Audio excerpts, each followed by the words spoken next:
la parole. Monsieur le Président, merci. Mes chers collègues, donc nous examinons aujourd'hui, comme l'a dit Monsieur le Président, une proposition de loi déposée le 14 mai dernier relative à l'interdiction du téléphone portable dans les écoles et les collèges. Elle est inscrite à l'ordre du jour de notre Assemblée, jeudi 7 juin prochain. Et comme vous le savez, cette proposition de loi vient mettre en œuvre un engagement pris par le Président de la République lors de sa campagne. L'objectif est que cette réforme s'applique donc à partir de la rentrée scolaire 2018-2019, sous réserve évidemment du déroulement de nos débats à l'Assemblée puis au Sénat. Cette mesure s'inscrit dans une perspective plus large. Si l'objectif est bien d'interdire l'utilisation du téléphone portable à l'école et au collège, à l'exception pour l'essentiel de ses usages pédagogiques, elle est indissociable d'un renforcement de l'éducation des enfants et des adolescents au numérique, et notamment à un usage responsable et éclairé d'Internet et des réseaux sociaux. Tel est d'ailleurs l'objet d'amendements déposés sur le présent texte qui vise à compléter ce principe d'interdiction du portable par un volet éducatif. Je souhaite préciser qu'il ne s'agit que d'une première étape qui a vocation à être suivie d'une autre visant à renforcer l'éducation au numérique. Cette réflexion aura d'ailleurs vocation à tirer les enseignements des travaux de la mission d'information sur l'école dans la société du numérique actuellement conduite par notre président, M. Studer. L'usage du téléphone portable s'est aujourd'hui généralisé parmi les jeunes. En 2017, 86% des 12-17 ans étaient équipés d'un smartphone. Cette proportion a été multipliée par 4 en 6 ans et au total, 92% de cette classe d'âge détiennent un téléphone mobile. Près de la moitié des 12-17 ans possèdent une tablette tactile. Or, comme nous le constatons quotidiennement, les smartphones sont devenus des appareils multi-usages dont la fonction de téléphone est finalement devenue quasi accessoire. Ils servent à naviguer sur le net, à prendre des photos, des vidéos, à en visionner, à envoyer des messages écrits via des messageries instantanées et à télécharger des applications. L'usage des mobiles dans les établissements scolaires, avec toutes ces fonctionnalités, est loin d'être neutre. Tout d'abord, d'un point de vue pédagogique, l'utilisation des téléphones en classe porte atteinte aux capacités d'attention, de concentration et de réflexion des élèves. Les cours dispensés par les enseignants se trouvent en permanence concurrencés par d'autres sources d'information et de stimulation, et les élèves peuvent se disperser. De plus, la possession de smartphones les expose à une tentation accrue de tricher lors des contrôles et des évaluations. Ensuite, d'un point de vue disciplinaire, la présence et l'usage de ces objets coûteux risquent d'attirer les convoitises et de favoriser les querelles, les raquettes et les vols. Leurs fonctions de photo et de vidéo peuvent être utilisées par les élèves dans le cadre de pratiques malveillantes entre eux ou à l'encontre des professeurs et de favoriser donc le cyberharcèlement. Plus largement, l'usage des téléphones à l'école, en dehors des cours, pèse sur le climat scolaire. Les élèves s'enferment dans leur bulle pendant les récréations ou entre midi et 2, et les interactions entre élèves se réduisent, de même que leur activité physique.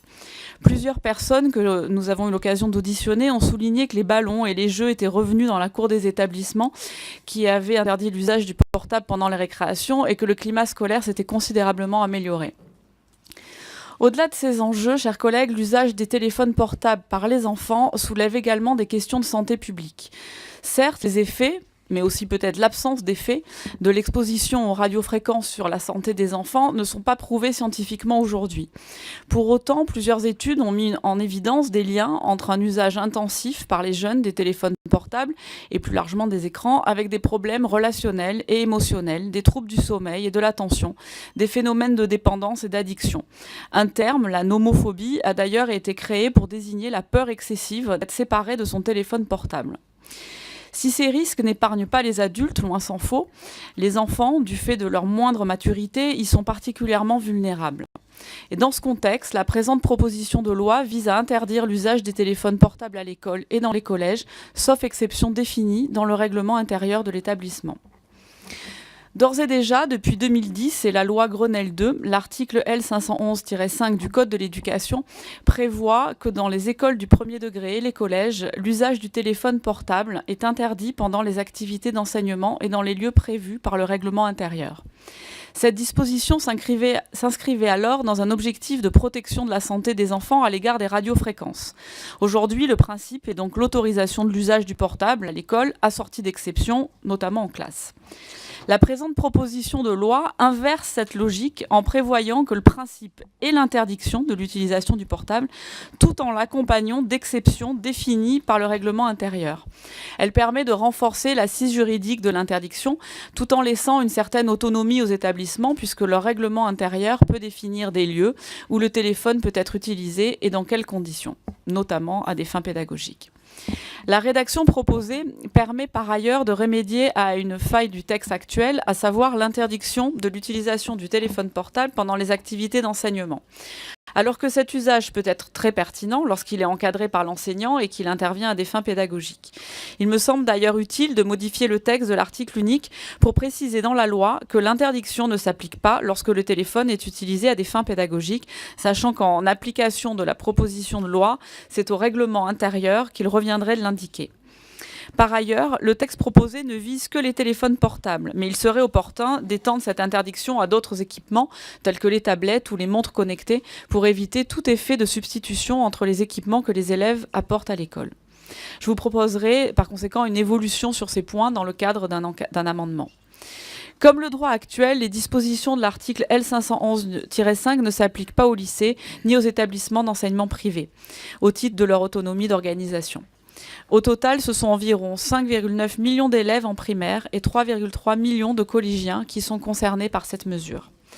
En tout état de cause, il ne s'agit pas de prohiber la possession d'un portable dans un établissement scolaire, j'espère que vous l'avez compris, ce qui poserait d'ailleurs les difficultés pratiques pour les élèves, par exemple ceux qui vont à l'école en transport en commun et peuvent avoir besoin d'un téléphone pour prévenir leurs parents d'un changement d'horaire, par exemple. La mise en œuvre concrète de la mesure est renvoyée aux établissements scolaires, comme c'est d'ores et déjà le cas pour les dispositions actuelles de l'article L511-5. La solution la plus simple est sans doute de demander aux élèves de conserver leur portable éteint au fond de leur cartable pendant la journée. Des casiers pourraient être aussi utilisés, mais il ne semble pas pertinent de l'imposer comme une solution unique pour tous les établissements, ne serait-ce qu'au regard de son coût et du possible manque d'espace, d'autant que cette option pourrait conduire à des risques accrus de vol, puisque tous les appareils seraient concentrés dans un même lieu. Comme c'est le cas aujourd'hui, c'est aux enseignants et au personnel éducatif qu'il reviendra d'appliquer la sanction en cas de manquement de l'élève selon les circonstances et le caractère répété ou non de ce manquement dans le cadre des punitions scolaires et des sanctions disciplinaires. Il apparaît en tout cas souhaitable de clarifier le régime juridique actuel de la confiscation pour lever les incertitudes qui l'entourent. J'ai entendu lors des auditions des interprétations différentes sur le sujet, ce qui peut conduire les enseignants ou les personnels de surveillance à renoncer à confisquer un portable de peur de contestation des élèves ou des parents. Or, la confiscation du portable, par exemple, jusqu'à la fin de la journée, constitue à mon sens une sanction adaptée, d'autant qu'elle permet, le cas échéant, d'impliquer les parents dans le cadre de la restitution. Le renvoi au règlement intérieur pour définir les lieux où, par exception, l'usage du portable est autorisé doit permettre aussi d'impliquer toute la communauté éducative lors de la révision du règlement. Il est indispensable d'assurer l'appropriation de la réforme par les personnels de l'éducation nationale, mais aussi par les élèves et leurs parents. C'est une condition de sa réussite. À titre d'anecdote, on m'a rapporté lors d'audition que c'était parfois les parents qui étaient les plus attachés à ce que leurs enfants puissent utiliser son portable à l'école afin de pouvoir le joindre à tout moment. Et il me paraît donc indispensable que l'école reste une île de protection destinée aux apprentissages et à la socialisation des enfants. En tout état de cause, et je souhaite vraiment insister sur ce point, cette mesure ne doit pas être considérée de façon isolée, elle doit être accompagnée par un renforcement de l'éducation des enfants à un usage responsable du numérique. L'objectif n'est pas de couper l'école du monde réel et de la rendre imperméable aux évolutions de notre société. La présente proposition de loi vise à instaurer une forme de droit à la déconnexion des enfants pendant le temps scolaire pour leur permettre de se concentrer sur leurs cours et de favoriser les interactions avec leurs camarades. Mais elle doit être complétée évidemment par une démarche éducative. Cela suppose de donner aux élèves les clés de compréhension de leur environnement numérique et de leur apprendre à utiliser Internet et les réseaux sociaux de façon responsable dans les différents rôles de lecteurs, de producteurs et de diffuseurs de contenu.